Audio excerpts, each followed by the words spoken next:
Hey guys, welcome back to my channel. Uh, Today we're working on a Hustler Super Z. This big commercial job here at ya. There are no markings on the engine, so I've got to guess at parts and all that good stuff. But basically, there's no motor. There was no oil in the motor,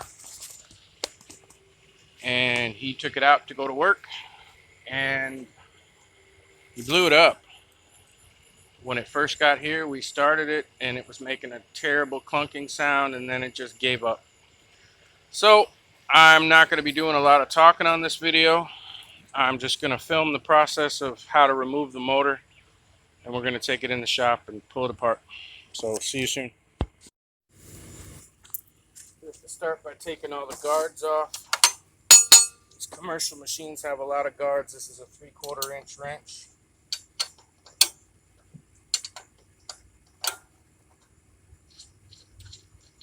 You take your bolts out, put them aside, but when you're finished removing a part, it's always best if you put them back where you got them from.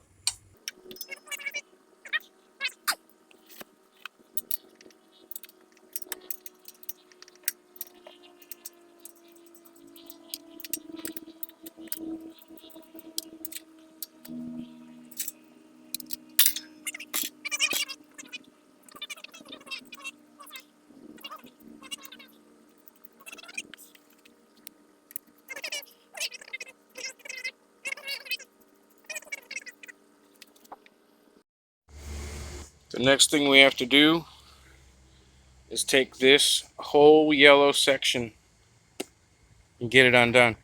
First, we're going to take this bolt out right here. This is a clamp, so we're going to loosen that up top, and we're going to loosen it up on the carburetor, which is a pain in the butt, but you get the point. We're going to do that, and then here we have bolts. 1 bolt, 2 bolt here, and on this side we actually have 3. There's 1 missing on the other side. 1, 2, actually there's 1 missing here too. But we're going to take these bolts out. They take a 1/2 inch on both sides. So I'm going to use box wrenches here. 1/2 inch on this side, 1/2 inch on this side. I'm going to take those 4 bolts out. They're supposed to be 6. I'm going to loosen this hose clamp, and I'm going to remove this. Now this is connected by this fan, which goes to your oil cooler. So I'm not going to disconnect that. What I'm going to do is pull the seat forward, and I'm going to unbolt this, and I'm going to move this whole unit forward just to get it out of the way.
And as you can see, we can just move this out of the way. You can see it better here. We're connected to the oil cooler here and here with the fan on top. And I'm not undoing all that. I don't need to work on that.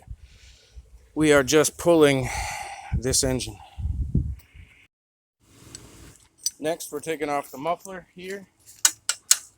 It's bolted to the frame back here. You're going to need a 9/16 box wrench and a 9/16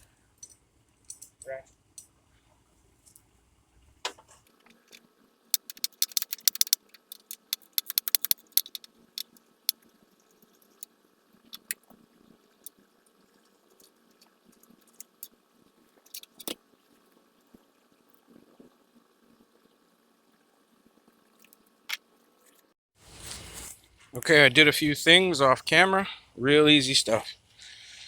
Down here, you have your choke lever and your throttle lever.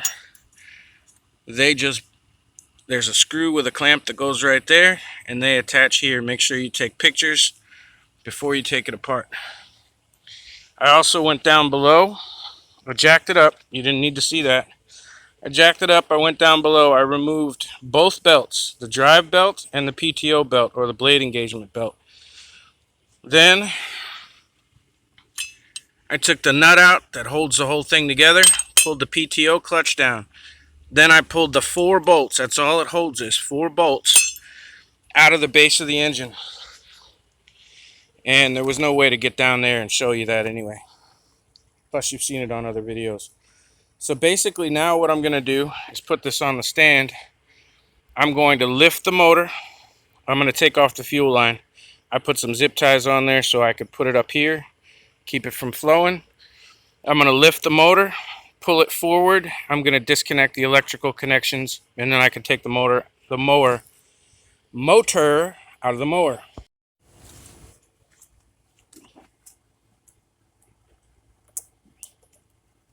Take that off easy peasy.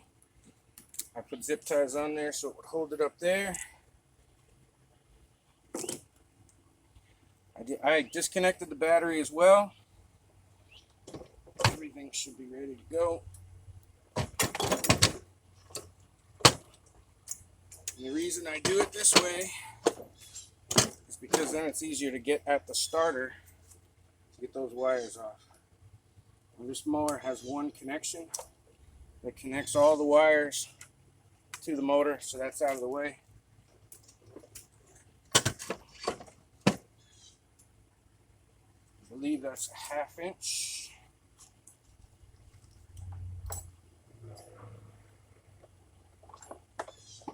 That connects the battery to the starter. I'm gonna grab a 1/2 inch wrench.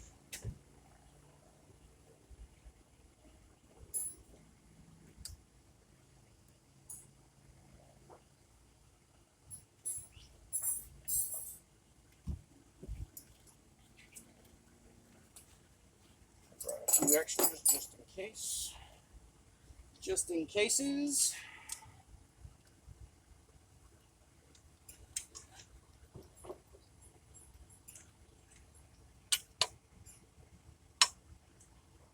Here's the 1/2 inch wrench.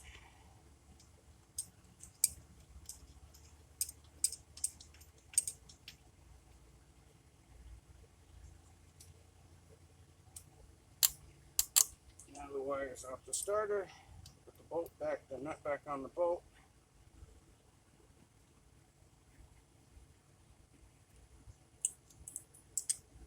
Plug that.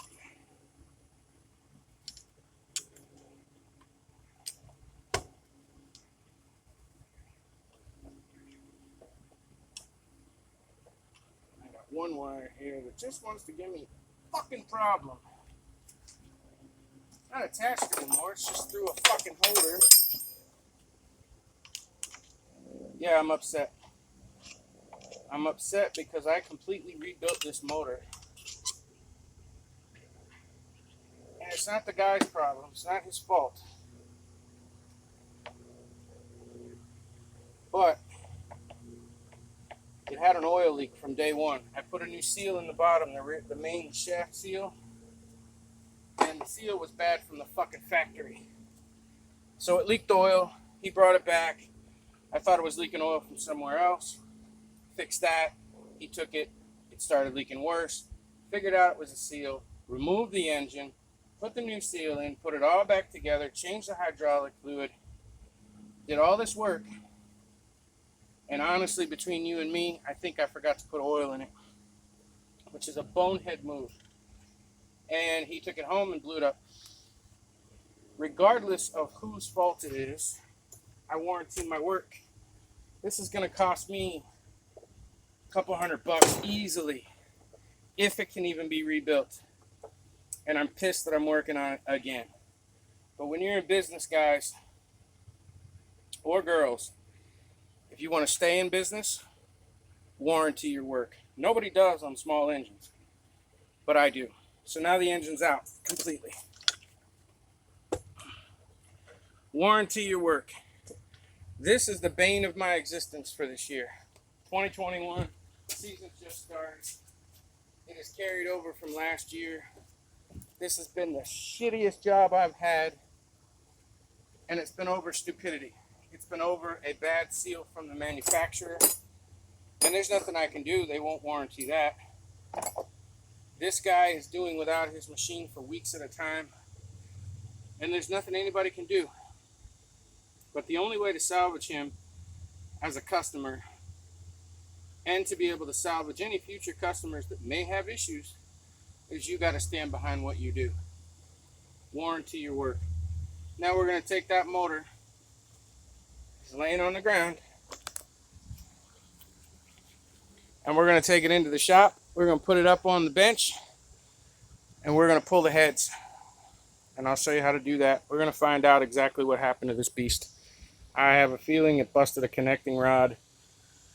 Hopefully it didn't score the cylinders. If it didn't, we can just get a new connecting rod, new piston, new rings, whatever it takes.